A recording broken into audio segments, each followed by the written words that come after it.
$1 million question is this: is this merger application complete?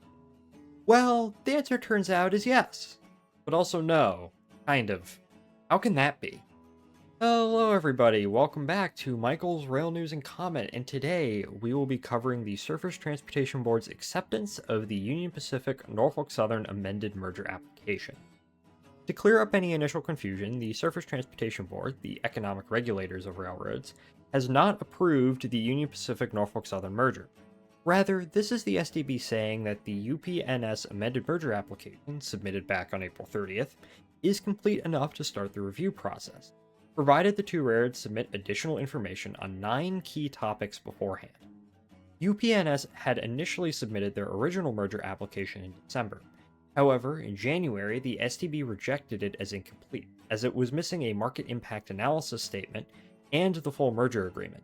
A related application covering UPNS's post-merger control of the Terminal Railroad Association of St. Louis was also misclassified. UPNS corrected these issues and submitted their amended merger application, which is what was just accepted. If you want more information about both the original and amended merger application, go watch my previous videos on the subjects. On May 28th, the STB unanimously issued their decision. 2 additional rulings were made regarding the merger. First was the Supplemental Information Order, with UPNS having to submit by July 27th. Second, the publication of a procedural review schedule was also deferred, likely until after UPNS submits the requested supplemental information. This was rather surprising, as the expectation was, once the STB accepted the amended merger application, we would move straight to the review phase, starting with a public comment period. That naturally begs the question, why? Well, various stakeholders, including the other Class 1 railroads, some shippers, and some states, argued that the amended merger application did not meet the STB's Class 1 merger rule set, and that there wasn't enough information for them to provide a proper response. Therefore, the application is incomplete and should be rejected. The STB rejected the incompleteness argument, stating that the stakeholder arguments have nothing to do with the completeness of the application, rather its efficacy. But the board did agree that more information is needed to facilitate a proper review. So what information does UPNS have to submit?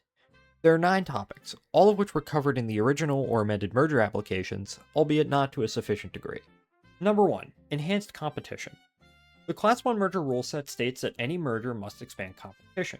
UPNS's main proposal to do this is the Committed Gateway Pricing Program, which would allow BNSF and CSX to solicit certain types of traffic from specific regions of UPNS post-merger.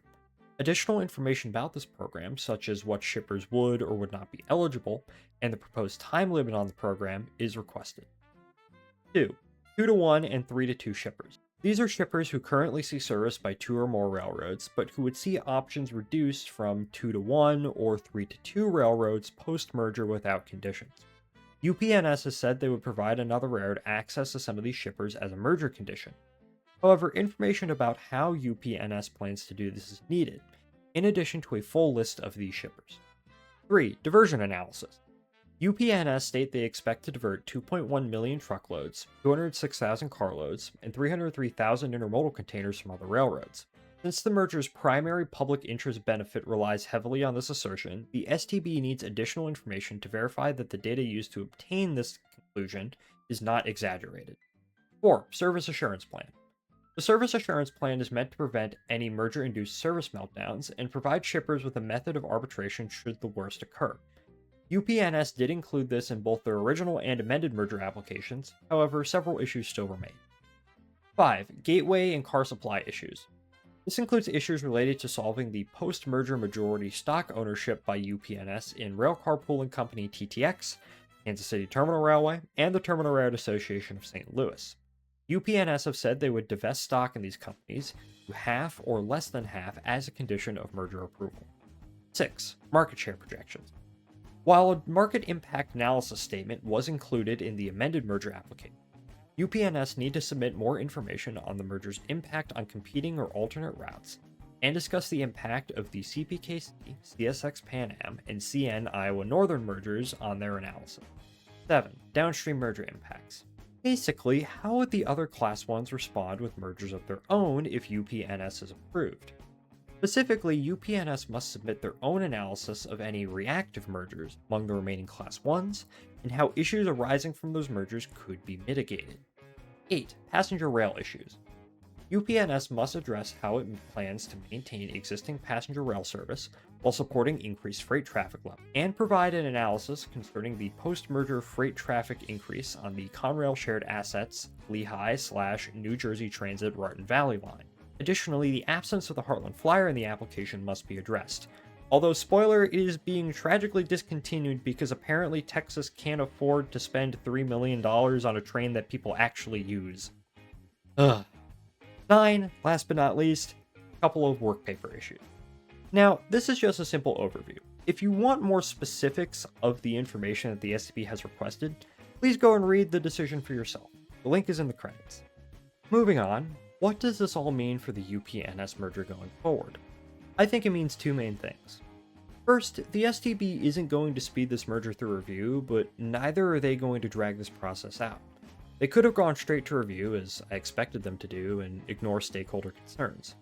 They also could have simply rejected the amended merger application and asked for more information, which could have easily dragged this stage out for another 3 to 4 months, with the STB likely facing charges of obstruction by that point. Both recent history and the current political environment are a factor.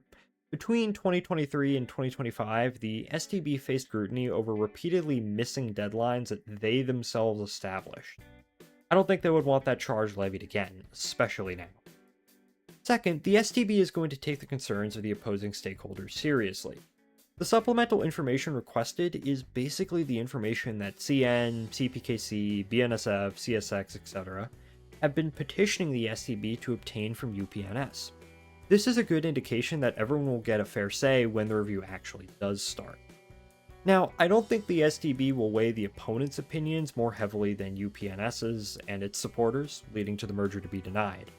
Nor do I think the president will dictate to the STB how to handle this merger, despite his vocal support and the possibility of the federal government taking a stake in UPNS.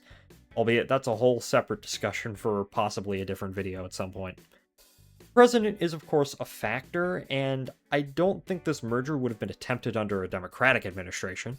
However, I don't think that the president is the ultimate factor on all of this, barring something incredibly dramatic happening. Anyways, thank you all for watching.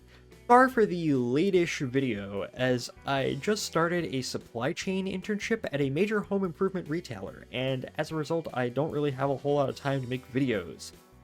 Constant migraines have also really impacted my ability to actually make this video as well, so that's another factor, of course. So, when do you think we will see UPNS submit this required information, and what do you think might be contained within it? I'm sure excited to find out. Anyways, I'll see you all in the next one. Goodbye, everybody.